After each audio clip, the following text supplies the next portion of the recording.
Rahul's point that, fake news travels fast. Of course, fake news travels fast. But to say that the 2024 Lok Sabha verdict was because some people fell for fake news, I think is deeply insulting to voters in Uttar Pradesh, voters in Maharashtra, voters in Rajasthan, even voters in Haryana, who, let's face it, brought the BJP down a notch or two. And that is why the BJP went from 303 to 240. Correct. There is a message in that mandate. There's a message. So one second. By the way, there's a message in that mandate for the political parties. The BJP has heeded that message. The Congress, unfortunately, did not heed that message. I think where he's saying fake news is the fact that कि अगर ये 400 आ गए तो संविधान बदल देंगे. So that narrative. Are we saying that the Prime Minister, who is a very a clever political operator, right, is saying exactly what I'm saying today? I'm only paraphrasing what the BJP is saying. Are they insulting the voter? Is Modi going out and saying that Congress has spread fake news, which he said in a speech? See, does he not know the voter? Is he insulting the voter?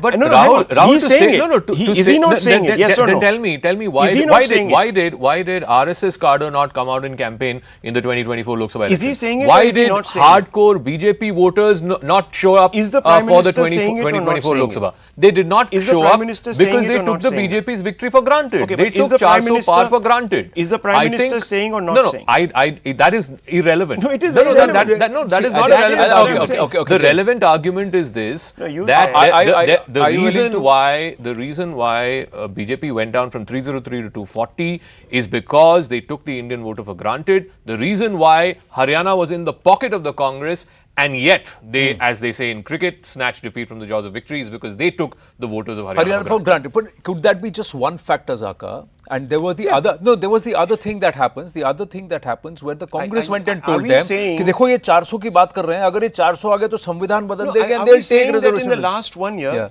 if you talk about taking voters for granted, that means you're so certain that you really don't even need to do much for them. Are you saying that the BJP did not do anything in the last 1 year before the election for their voter? They took them for granted? There is such a thing as humility in politics, okay? Omar Abdullah has been out of power for the last 10 years. What is the one image, striking image from this campaign of his which went viral?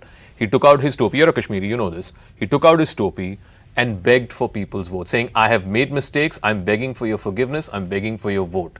Why does that resonate? Why has today National Conference got 42 out of the 52 seats that they contested? Because people like humility. Yes, people like exactly. That is what that's the point. The other thing, Rahul, I want to ask, would you want to draw a line between what the BJP is doing and what the government? You are holding on to one side of the coin, you're holding on to the other side of the coin. Eventually, it becomes one coin. The fact is, there were two things that happened. One thing, that when the 400 par message happened, there was a certain arrogance that came in within the BJP cadre on ground. The cadre thought, all right, let me just chill. It's hubris. That's what I said. That's exactly the point I made. No. Complacency. Which is the word that we are picking? Two sides of the same coin. They're not actually. Two sides of the same coin. Now, can I get a word in between the two of you? Hubris that leads to complacency. There's super. One part, those guys first said कि 400 आ रहा है, तो let's relax. So that became a little lackadaisical.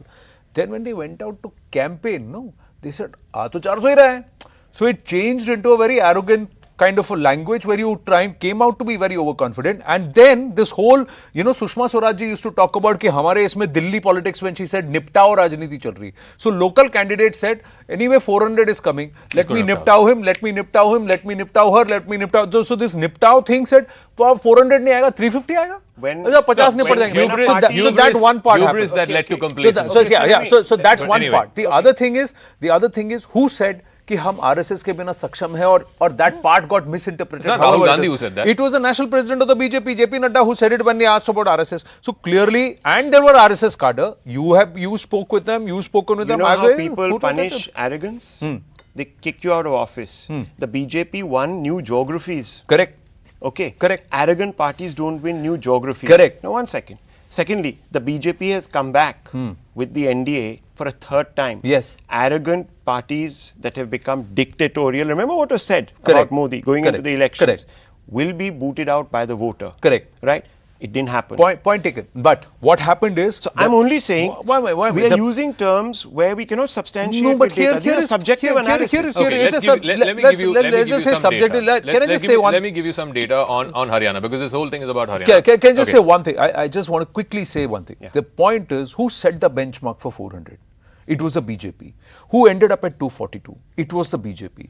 The last time they set a benchmark of 280, they got to 303. So why is it when they said that they want to get majority, they ended up with 303. They ended up where they set up. This time around, I just felt, and on ground you could see it, a lot of people, one, got complacent, voters got complacent, जीत रहे हैं, क्या जा छुट्टी पे चले जाते हैं. Then people got That would complacent. have happened when they had said But the 300 par. Is bar 300 no, par, which they said in 2019. no, at that time, I think It didn't. it came from complacency, and that complacency somewhere bordered on hubris in some pockets, especially in Uttar Pradesh. There was one dissonance, two certain hubris, two big markets where they're supposed to have gained a lot of ground, they lost ground. Rahul, you would accept that. One is Uttar Pradesh and the second largest is But Maharashtra. is it because of hubris, or was it Uttar Pradesh because of certain other... Yeah, whatever. I think Rahul whatever just it is, arguing whatever semantics. it is. Since you asked for data, let's come to Haryana. Yeah, right? okay. That's the election that we're talking about, because suddenly this whole narrative change and all that. They said Dalit votes came back to the BJP. Dalit votes. I mean, Rahul Gandhi is going on and on about constitution and reservation and how the Congress has found back its Dalit votes and so on and so forth. 17 SC reserve seats. 9 have gone to the Congress. 8 have gone to the BJP. This is data. I'm not making this up. Okay. 30. Then the whole thing was about the Jat votes. Jat. The Jats are really angry with the BJP. The Jats will vote the BJP out. 30 Jat seats. 15 have gone to the Congress, 13 have gone to the BJP. Yeah. It's split. Yeah. So the Dalit vote, the Jat vote is split right down the middle, give or take 1 or 2 here or there. What actually decided this election, and this is my view, and I have got data to back it, the difference between the Congress and the BJP in this election was the OBC seats, non-Jat OBC seats. 25 of them, 20 went to the BJP, 4 went to the Congress. Correct. That's where this election was. See, I think in both these cases, what happened is, and especially with the Congress party, we saw the tone and tenor of some of the leaders when we went to Bombay and went on the sidelines of the CNN News 18 town hall. The language and the tone in which they were speaking itself showed a certain level of arrogance and overconfidence, which will rub anybody the wrong way. From the voters' point of view, would you also say, Rahul, that the BJP also recalibrated? They got certain of their election dynamics right. And putting all eggs in the basket of a Bhupinder Hooda did not actually work for the Congress party. So 3 things happened. Yeah. From some of the analysis which is data backed, that has come through, verifiable. In the run up to the Haryana election, some unpopular schemes were watered down. Certain leaders who were in the poll fray were removed. Certain individuals who had become liabilities and who were basically marked on the back as the people who were responsible for the anti-incumbency were not given tickets. And most importantly, they realized that the Congress, which talks about carrying everybody along, which talks about a caste census, jitna hak, jitni... Jiski jitni sankhya bhari and jan... Yeah, jitni jan utna hak or whatever it is, jan sankhya whatever, utna hak, went completely against it and gave the keys to the castle to just one caste. The Jats. The BJP was very quick to see this. They quickly corralled the other, as he's saying, other OBCs, other BJP, other non-Jat, the other OBCs, Biradris, out of the Chhattis Biradris. So one party was talking about Chhattis Biradris, the other was uniting the Chhattis Biradris. So this is exactly what has happened there on the ground. So these were the correct. Plus, obviously, the RSS, from what anecdotal accounts that have surfaced, I mean, I don't know if this is verifiable, because when I asked that question of Mr. Ram Madhav, he says we are always engaged. Obviously, they're not going to confess to the fact that there was a chasm between the two. So they said we're always engaged. We were always doing what we had to do.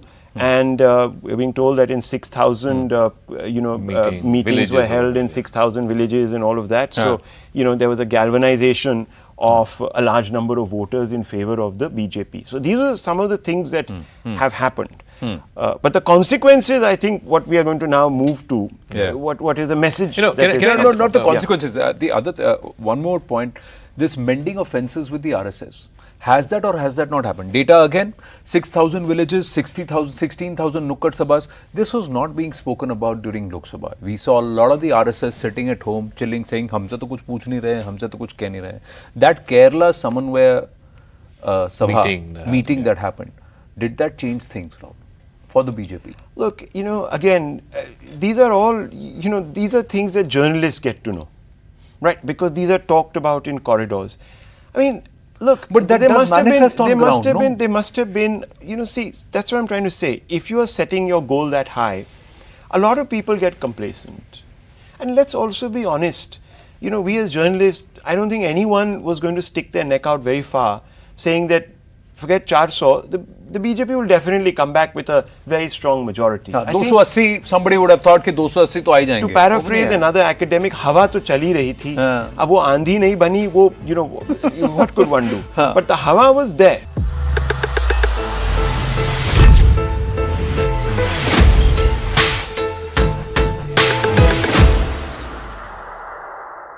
Saraswati है. लोगों में सही धर्म क्या है उसका सत्य प्रकाश उनके बुद्धि में जाए, अपने मूल को समझकर काल सुसंगत धर्म का आचरण वो करे और अपने लिए स्वतंत्रता प्राप्त कर ले. इसलिए जनों की जागृति का एक महाप्रयास उन्होंने किया. उसकी प्रेरणा में से आगे चल के भारत के जीवन के सभी क्षेत्रों में कई प्रकार के आंदोलन भी हुए. ऐसा एक पुण्य चरित्र उनके भी स्मरण का आज वर्ष है.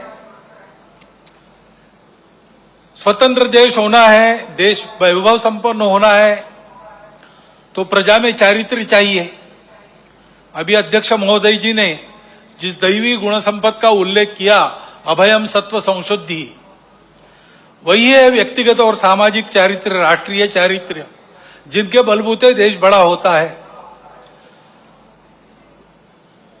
पाबना में, आज के बांग्लादेश में, उस समय के पूर्व बंगाल में जन्मे श्री श्री अनुकूल चंद्र ठाकुर होम्योपैथी के डॉक्टर थे, आध्यात्मिक साधक थे. उनके माता से ही उनको दीक्षा मिली थी.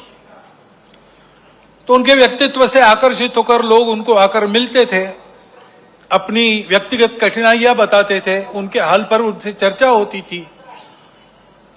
इसी का आगे एक सत्संग आंदोलन बन गया और 1925 में उस आंदोलन का भी विधिवत पंजीयन हुआ. उस आंदोलन का मुख्यालय आजकल देवघर में है. उनकी भी शताब्दी इस वर्ष 2025 में चलेगी. और हम जानते हैं भगवान बिरसा मुंडा के जन्म के 150 वर्ष हो गए. विदेशी वर्चस्व के विरुद्ध, शोषण के विरुद्ध वनवासी समाज में, आदिवासी समाज में बहुत जागृति जिन्होंने की, केवल भाषण देकर नहीं, अपने जीवन को यज्ञ में अर्पण कर दिया और ऐसा उपदेश दिया और ऐसा आचरण हमारे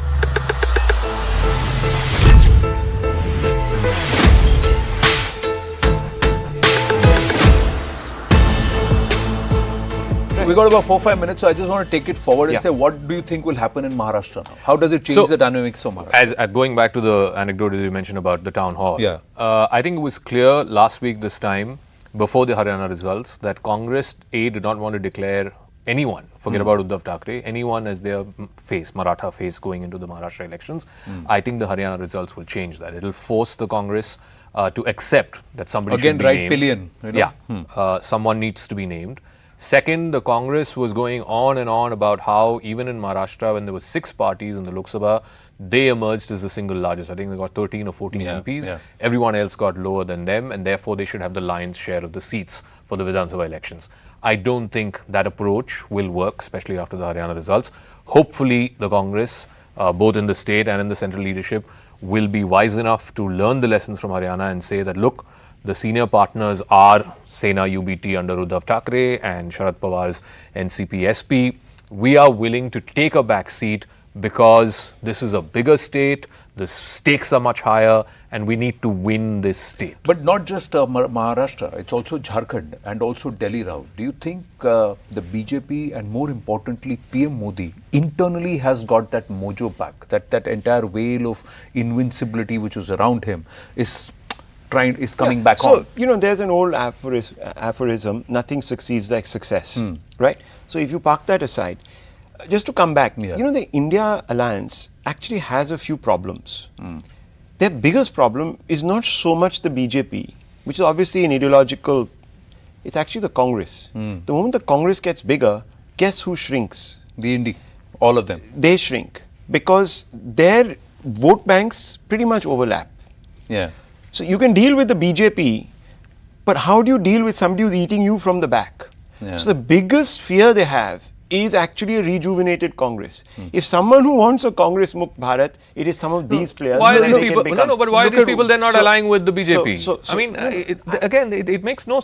Are you suggesting, No, Rahul, because everyone that wants- that Sena UBT is more worried about the BJP taking away their vote or the Congress taking away their vote? Let me address this. It's a good question you've asked, and let me address this. I'm not saying it's an either or. I'm saying that they're also worried about a Congress that can. And remember what happened with the JDS in Karnataka? Why is the JDS, to prove your point, with the BJP today? Why are the other smaller parties in Bihar with the BJP today? Because at this moment, they're waiting for their opportunity, but they need that path cleared. They are hoping that the BJP will do significant damage to the Congress. Who gains? Before the Haryana, this happened. 288 seats in Maharashtra. You agree that at least the Congress was angling for 80 seats, despite not having that kind of a mandate back in the last time election. No, you mean after Lok Sabha, before Haryana? After Lok Sabha, before Haryana. I think they were aiming for 100 seats. 80 to 100 seats out of 288. So it's like a three-way split, 1/3, 1/3. That was it.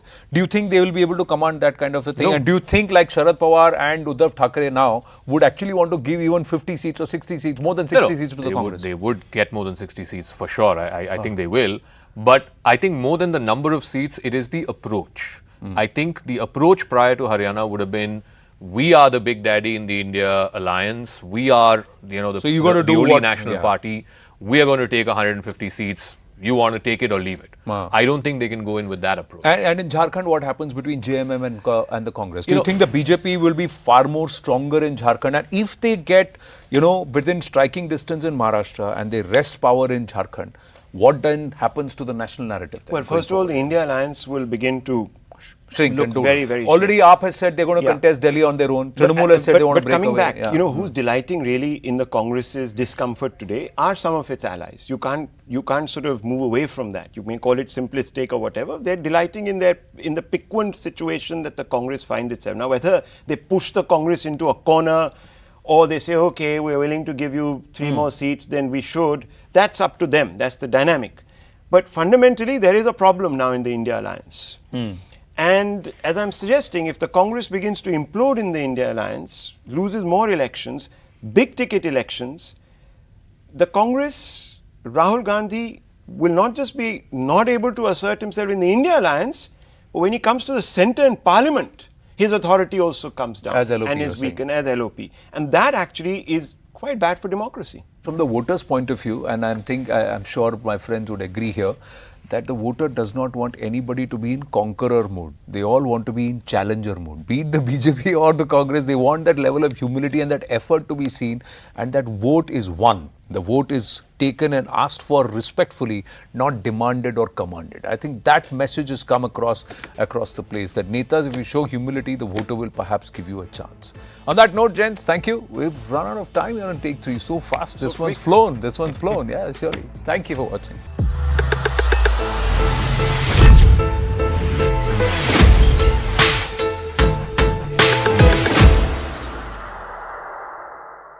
Saraswati है